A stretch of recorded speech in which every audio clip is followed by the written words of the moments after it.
rejection can feel like a gut punch, whether that's in dating, in your career, or in general relationships like friendships. But secure people have a way of handling rejection that allows them to both grow from their experience and keep their sense of self-esteem intact. But if you don't understand what secure people are doing differently, specifically four major things that cause them to handle rejection with tremendous grace and even find the silver lining in a way that can benefit them and grow them for the future, then you may find yourself going through painful cycle after painful cycle, not being able to move through rejection in a way that allows you to not feel so afraid of it.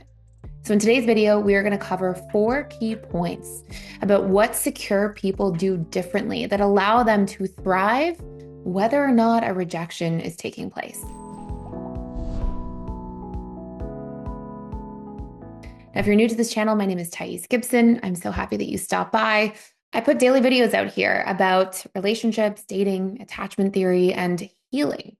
So if you don't want to miss any, hit the subscribe button. So here's the first thing that securely attached people do very, very effectively. They separate rejection from their self-worth. There's this old story where if I were to say to you, for example, you sucked on your report at work, you did a terrible job. Chances are you might take that deeply to heart. And if somebody said that to you, it would feel pretty bad. But if instead I said something to you like, you are a purple monster, what are you going to do? It's probably not going to affect you very much at all because you're not going to believe that you are a purple monster. So instead, you're probably going to look at me like, what is she saying? What is going on here? Now, the reason for this is that we tend to be the most sensitive around rejection if somebody touches on something that we are afraid that could be true about ourselves.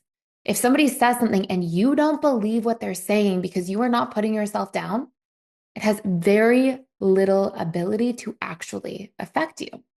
And so oftentimes what happens is if you're an insecure attachment style, and like we talk about so much on this channel, if you're an insecure attachment style, you probably have core wounds. If you're anxiously attached, you may have this core wound like, oh my gosh, I'm not good enough, or I'm unlovable, or people are going to abandon me, or I'm going to be alone forever. If you're dismissive avoidant, you actually may fear that people will think you're defective if you do something wrong, like fundamentally broken at your core. And of course, fearful avoidants share a little bit in both sides of the attachment core wounds. But if somebody said something to you, we usually fill in the blanks with our own pre-existing core wounds. Look at this example. Let's say somebody's anxiously attached and they're dating Bob and Bob doesn't call them back. They're probably going to make it mean, oh my gosh, I'm not good enough. I did something wrong. I'm disliked. I'm rejected. Like they're really going to take that to heart.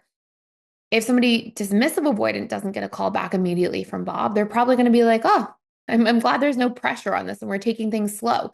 So what happens is securely attached people don't fill in the blanks of what they are unsure about with old painful stories about themselves being not good enough or unlovable or unworthy. And so they have a really easy time separating rejection from their own self-worth. They don't make it mean deep fundamental things about themselves. They may, for example, just think, oh, we weren't compatible. That's why we didn't go on another date. Or they were just looking for something else. Whereas somebody else might be like, oh, they didn't call me back. I'm not good enough as a person because the person didn't want to go on a second date. And again, secure people will be like, oh, it just wasn't what they were looking for. It doesn't mean anything about me. And that's the power of being able to move through core wounds. And there's 3 other major things that we're going to go through here together, but I just want to really get that part first. And something that's a good exercise to do around this is if you feel really hurt or really sensitive to some sort of rejection, ask yourself, am I rejecting myself in these areas already? And if so, how can I clean that up? So for example, if you feel like somebody gave you feedback, oh my gosh, you made a huge mistake on this report you were supposed to turn in for work. If you're sitting there going, oh my gosh, I don't deserve to have a job, that of course you're going to hurt over that. Of course you're going to feel rejected, but check your stories. Like if somebody, says, oh, you didn't do a good job on this report. Are you sitting there going, oh, okay, I'll ask more questions next time and I'll see how I can improve? Or are you sitting there going, I'm going to lose my job. I'm not going to be able to pay my bills. Nobody's going to like me. What kind of narrative do you have around the perceived rejection? Because more often than not, that's the actual source of your pain. And it's worthwhile pushing on that. Can I really know that it's true that because Bob didn't call me back, I'm an unlovable person? Or because Bob didn't call me back, that means I'm not worthy of a relationship and I'm going to be alone forever? Really? Does Bob really have the opportunity or the power to determine that about your life and your future, the stranger that you went on one date with? So we have to check ourselves on these things and notice the narratives that we give to these types of situations. And again, securely attached people, they don't do this to themselves. And it goes back to that idea, the purple monster. Like if somebody says you're a purple monster, it doesn't affect you because you don't believe that about yourself. You're not buying into that already. Okay, number two, securely attached people acknowledge their feelings, but they don't feed into them. Okay. Have you ever noticed that when you feel, like things didn't go your way, it's so easy for you to go into looking at more and more things that also didn't go your way and how that's even worse and more bad things are going to happen. And you go into like this really, painful mindset around stuff. Securely attached people, what they do very effectively is they sit down, they know, okay, you know what, that's too bad. I did like that person. They don't make it mean something about themselves, just like we talked about in point number one. But then they'll do things to care for themselves when they feel rejected. They'll be like, if they were on 4 dates with somebody and they were interested in building, some real attraction and connection with somebody, and the person says, no, you're not what I'm looking for. They're not going to be like, oh, then I'm, this terrible person, or I'm unlovable, or I'm not good enough. But they might be like, oh, that's too bad because they had needs that they were hoping to meet with this person and connection they were hoping to build with this person. And so they may feel a little let down, but they're not going to turn around and be like, oh, okay, let me think of all the other ways that I'm, things aren't going well. They're not going to feed into that cycle. They're going to acknowledge they feel hurt and they're going to see what they can do to support themselves in bouncing back from that hurt most effectively. That could be anything from, giving themselves a bubble bath to being in a situation where they go spend some time with some friends and just do things that like really nurture their soul a little bit. Or, spending some time with family and having some laughs or, just things that are there to support them. And they're going to show up for those things in a very healthy and direct manner. Number three, and this is a really big thing that securely attached individuals do very effectively, is they are really good when it comes to seeing what they were looking for. They're good at seeing like, okay, what do I feel like is gone from this now? So for example, let's say that they are dating somebody and that person made them feel really validated. Okay, maybe the person was really optimistic and made them feel really validated. Securely attached people are very good at identifying their needs. And so they'll look at like, okay, this person was meeting the need to feel validated and to feel entertained or to make me laugh. And what they will do naturally, because they've been encouraged a lot of their early childhood and upbringing to learn what their needs are and meet their own needs and execute them and communicate about them, they will turn around. And if that was something that somebody was meeting for them, they will go find other healthy sources, including within themselves. So a secure person after a breakup or, after not being asked out on another date, or if a job didn't work out, they're going to be like, okay, well, what did I like about this person? What did I like about this job? Okay, now realizing that those were really important things to me, I have to build my life in that direction now.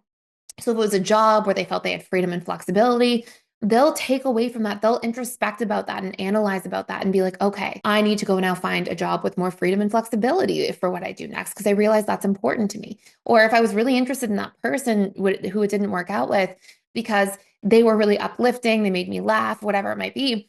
Okay, I'm going to go find more healthy sources of that in my life. And so what they do is they take the lessons and the learnings away from these different experiences, which allows them to keep finding new sources of what they feel like they were going to be missing from something not working out or a person rejecting them, which allows them to keep moving forward with clarity, with confidence, and keep building and designing their lives in a way that really speaks to their needs. So I'm going to give you point number 4, but I just want to say, if you don't even know your needs, it's going to be so hard to get them met. If you don't have needs language, it's going to be so hard to communicate them.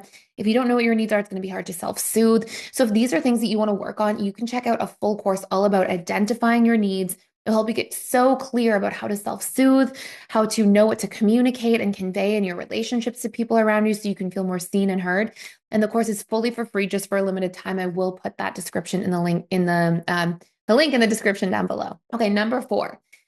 If a secure person feels rejected, they will make sure that they leave that situation with certainty and clarity. And what I mean by this is they will sit down, and if they feel like something didn't work out and the person's being vague or ambiguous, they'll be like, hey, I would love transparency about what didn't go well or what feedback you have for me. They will get really clear on how they can learn and grow from the experience, but also certainty, they're quite aware, brings closure. So much of the time when people are looking for closure, they're actually just looking for certainty. They just want to know why or what happened or what they can take away from something and know for, and know how to operate differently in the future or know what went wrong so that they're not just racking their brain for days and days trying to put the pieces together and figure it out. And so secure people, if they feel rejected, they will honor that need. They will ask for why. They'll ask for details. If anything feels like it's unclear, they have no problem advocating for themselves to get that clarity and certainty, which allows them to move forward from the rejection and really have a sense of closure around it and leave it in the past where it belongs. So if you have more questions about this, let me know in the comments down below. I'd love to hear from you, how you tend to handle rejection. You can also let me know anytime what video content you'd like to see more of. And thank you for stopping by. I hope you subscribe to this channel if you enjoyed this video, or share this video with somebody you think could benefit, or like this video would be amazing. And thank you so much for watching.